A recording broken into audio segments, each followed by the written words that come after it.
Portugal national team selection, okay? The squad is out. The 26 have been announced. And I'm not going to be one of those people that's going to be like, why isn't Trincão there? Why isn't Pot there? Why isn't Nuno Santos there? I understand Sporting won the league. Historically, they won the league by being the first team ever in Portuguese league football to score in every single fixture, 34. Historically, too, this was the league win that Sporting had most wins with 29, most points, okay? So many historic factors, but I still believe the squad that Roberto Martinez announced is a good enough squad towards me saying that Portugal are contenders to win Euro 2024. And if you don't believe that Portugal are contenders towards winning Euro 2024, you haven't seen the ascension of the Portuguese national team. Player for player, in 2016 and then now in 2024, we have a better national team. And this is a consequence of having the best academies in the world here in Portugal, with Sporting, with Porto, with Benfica, with Braga, developing a lot of players that we see now in the Under-17 European Championship. We see talent growing with Portugal. So I gotta be very optimistic towards our chances of winning silverware with Euro 2024. Oh, I get even nervous with it because it's difficult. Yeah, it is. I mean, but there are no incredible surprises, right? In this pick, I think Francisco Conceição is the biggest surprise of them all, because if Bernardo Silva is not playing on the pitch, I think the replacement will be directly Chico Conceição. And another shock too for people is Pedro Neto. Pedro Neto, since March, has 12 minutes played. Pedro Neto is being called up because he's one of the most talented wingers in the world of football. So I better see a reaction from Pedro Neto, because a lot of people are hating on him here in Portugal, saying Trincão should be there, Pot should be there instead. So Pedro Neto has to go bold if he's going to get a big move out of Wolves. Okay, he's one of the top assisters in the Premier League, but he's injured a lot of times, consistently. And since you just talked about Chico Conceição, is there any validity to the rumor that his dad might be leaving Porto? There's validity in that rumor, yeah. I don't want to say too much because I do know a thing or two about this. But what I saw from the press conference that Sérgio Conceição gave yesterday, he said, if I'm going to leave Porto, it's my decision to leave Porto and to go anywhere else. So he's kind of saying that it's not Villas-Boas' decision, not the president's decision towards him staying. So if he's stating those type of things, I think he's going to leave, yes. But let's see, okay? But you talked about Sérgio Conceição. It's the last time since, it's not the last time, no. Sérgio Conceição was called up for Portugal in Euro 2024 back in the day.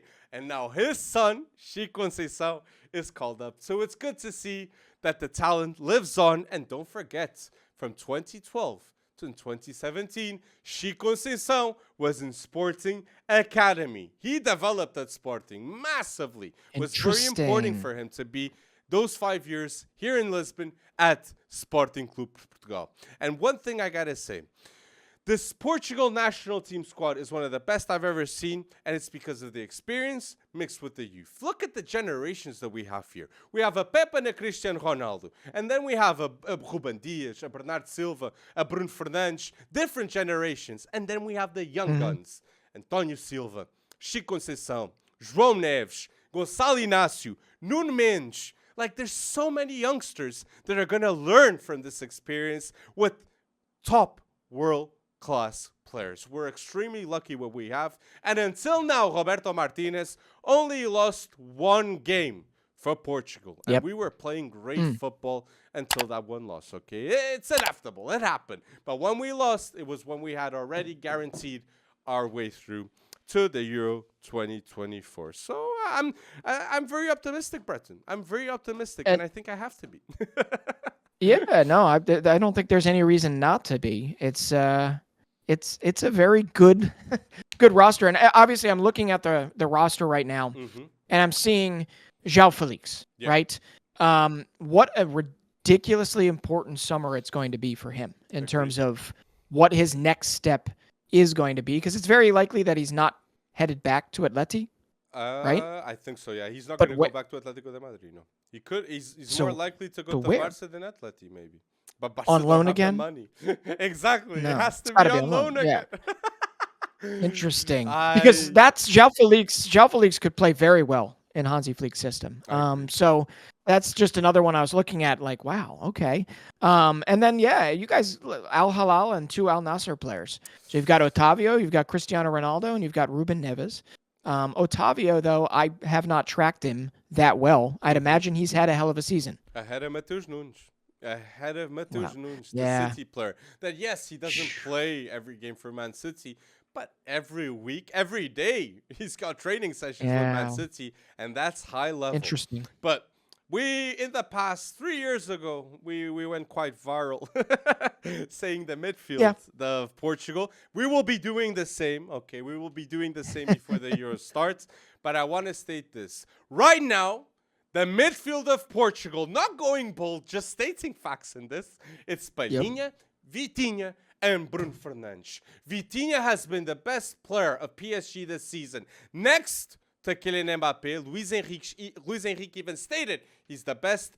Palhinha is one of the best CDMs in the world. And Bruno Fernandes, when he's in form, he's inevitable. He's one of the best midfielders in the world of football. He was the best player for Portugal in the last World Cup.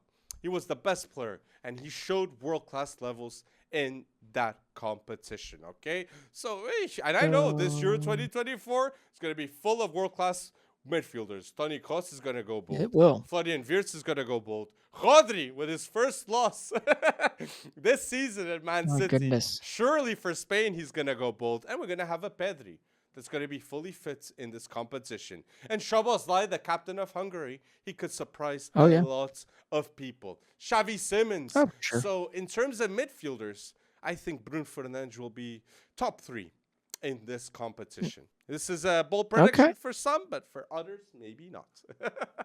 Well, it is rapidly approaching. We are less than a month? Yeah, less than a month away. When Portugal will take Czech Republic on, their first game is June 18th in Leipzig versus Czech Republic. I think they'll be able to handle that one nicely.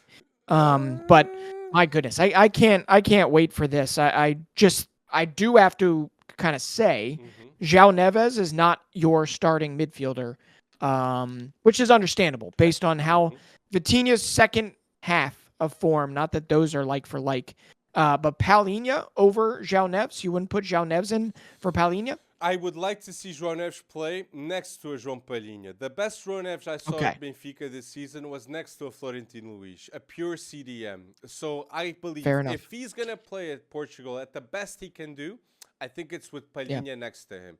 But I believe Vitinha, for the season he has had, I would give the chance to Vitinha because the level he showed. Like, I was watching PSG Barca in the Champions League, and I was thinking Vitinha is a midfielder of the DNA of Barca. And being coached by Luis Enrique, you can clearly see that development of thinking fast, aggressiveness. Like, defensively, Vitinha has improved massively this season, okay? Right. And the confidence to shoot that ball when he's got the chance, and occasionally it's going in right now.